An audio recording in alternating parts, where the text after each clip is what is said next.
they happen to just get out that sliding door and we can't hear it when it opens.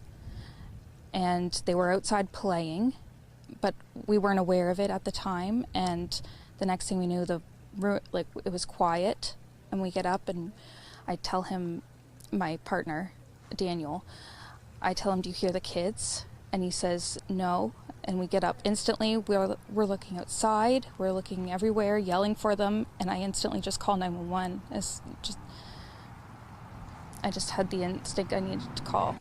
So the first standout for me at this point in the interview is that she is no longer showing any signs of distress. She doesn't appear to be upset anymore.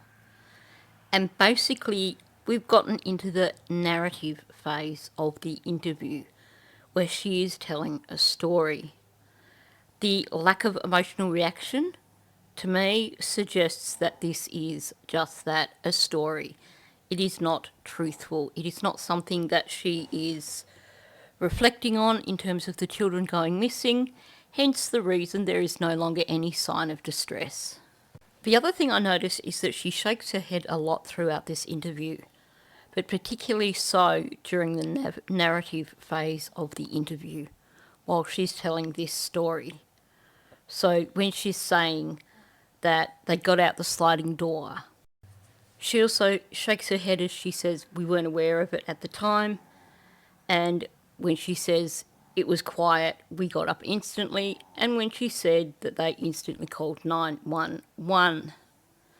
What I found interesting was when she said we weren't aware of it at the time, the way she shook her head was kind of a bit crooked. And I don't know if that is a bit like other body language stuff and she was showing some sort of contempt towards someone. So maybe there was an issue with them being outside and someone knew it and didn't make her aware of it or something. Possibility. Could this tie into Janie's claims that she blames herself for it because she didn't react to the fact that the children were outside?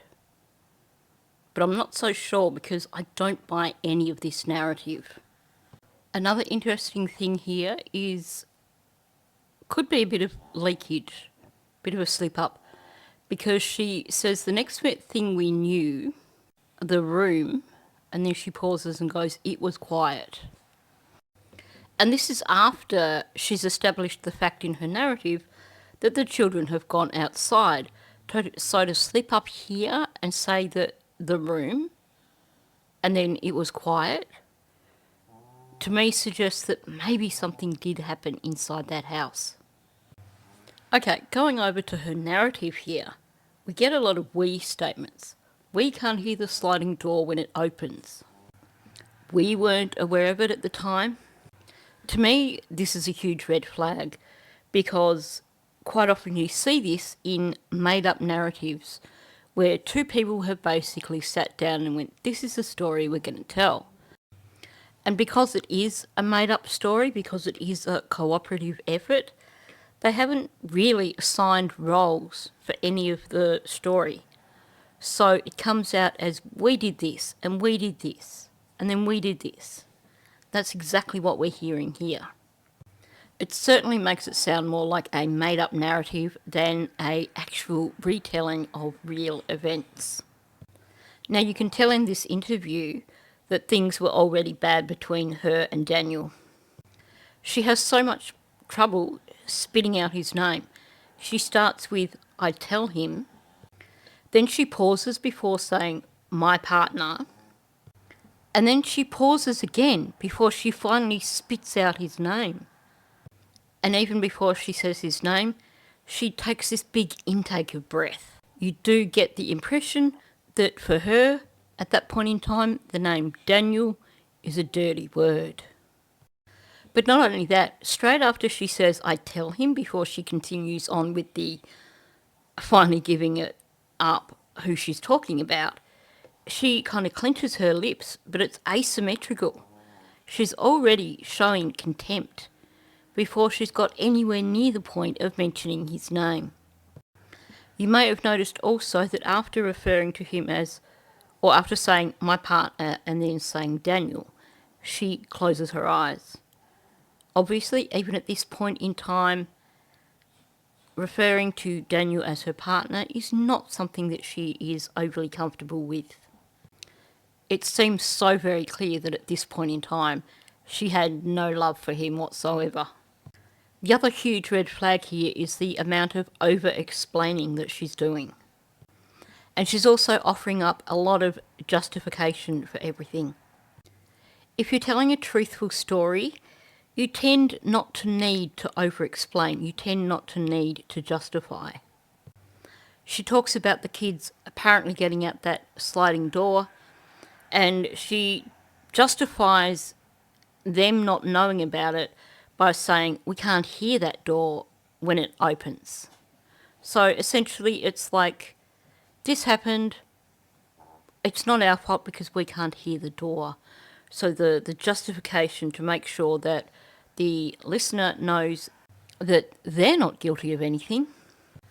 Essentially, she's working really hard to establish the fact that, oh, this was beyond their control. If you're going to blame anyone, blame the children. But she really does go overboard with the over-explaining. We were drifting in and out of sleep. The children went outside and we were unaware of it, and they were playing. But despite over-explaining, she doesn't actually explain any basic things, like how did they actually know the children were outside playing if she's claiming she didn't hear them? Because for all she knows, if she couldn't hear a thing, if she was unaware of them being outside, they could have just walked outside and wandered off. But instead, she has them outside playing in the yard. And yes, I know we've had Janie's claim since then about her hearing them, but we never hear any of that from Malehya or Daniel. There's no explanation from them as to how they knew these children were out in the yard. I tend to think that Janie's explanation came later, probably because people were questioning exactly that thing. How did they know the children were in the yard? And even though they supposedly don't know what happened to these children, she's talking in absolutes. They know that the children went outside and they know the children were playing outside. But how do they know that? I would expect to hear more speculation in terms of, well, we think the children probably went outside, maybe they were playing in the yard, or maybe they decided to go up to their fort. We don't know. But instead you've got these absolutes, even though apparently they were asleep and they really have no idea what happened. It's a complete utter contradiction, and it is a huge red flag for me with this particular story.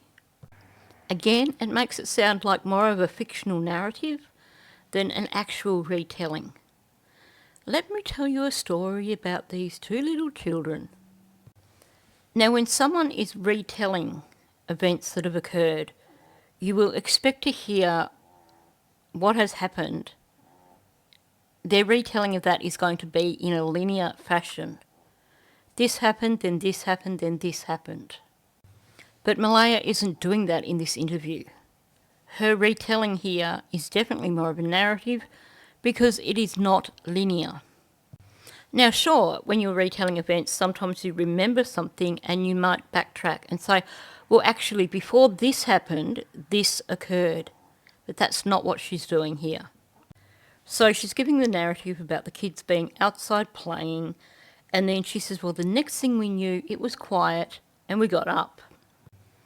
I would expect, if this was a proper retelling, for her to explain that they'd heard the kids playing in the house, and then they were drifting in and out of sleep. They suddenly noticed it was quiet and they got up.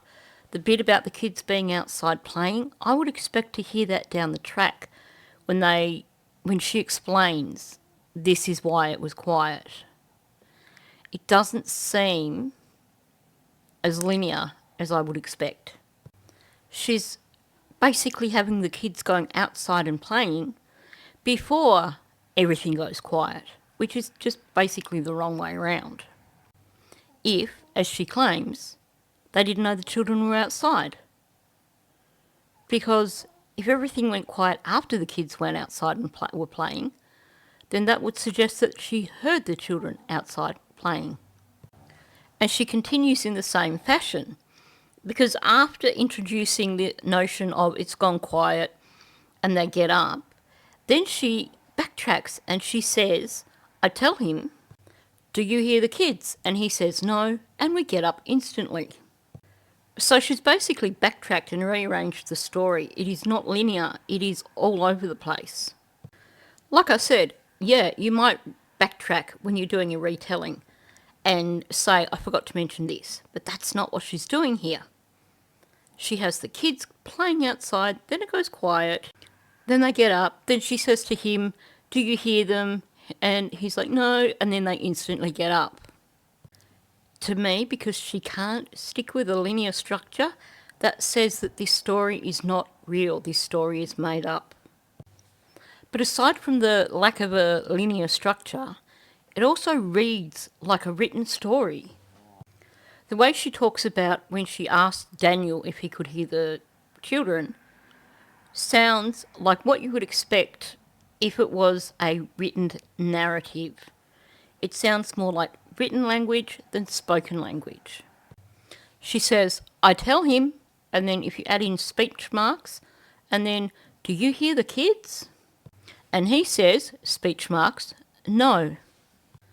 It just doesn't sound like a natural way to be verbally retelling a story. It sounds much more like a written narrative, especially when you add in all the we statements to the mix, because the only time you hear her referring to her and Daniel as separate entities is when she is describing speech. I said, he said. The rest of it is all, we did this. That's a huge red flag for me. And some of the language she uses too sounds more like narrative language. They happened to get out the sliding door and I instantly did this and I instantly did that. It sounds far more like the language you would use in a written narrative than natural speech from someone who's simply retelling things that have just occurred. Now, I've already mentioned the lack of any sort of linear retelling of events, but it even goes beyond that. Because she talks about them looking outside and looking everywhere. But then, after that, she says, I instantly rang 911. So aside, of course, from the use of instantly here, which you would expect more in a written narrative, she's giving all these things that they've done, and then she says, and I instantly rang 911. If you instantly rang 911, that should be the first thing that you are listing in terms of events. Not, I went and did all this stuff, and I went and looked out here, and I went and looked there, and then I instantly... Well, no, you didn't, because you went and did all these things first. And while obviously it would be a stressful situation, the language she's using is the sort of language that you would use in a narrative to create dramatisation, to create tension. They instantly get up. They're looking everywhere. She instantly calls 911. Sure, she is trying to convey the sense of urgency, but it just does not sound genuine. It sounds more like narrative speech than someone retelling actual events.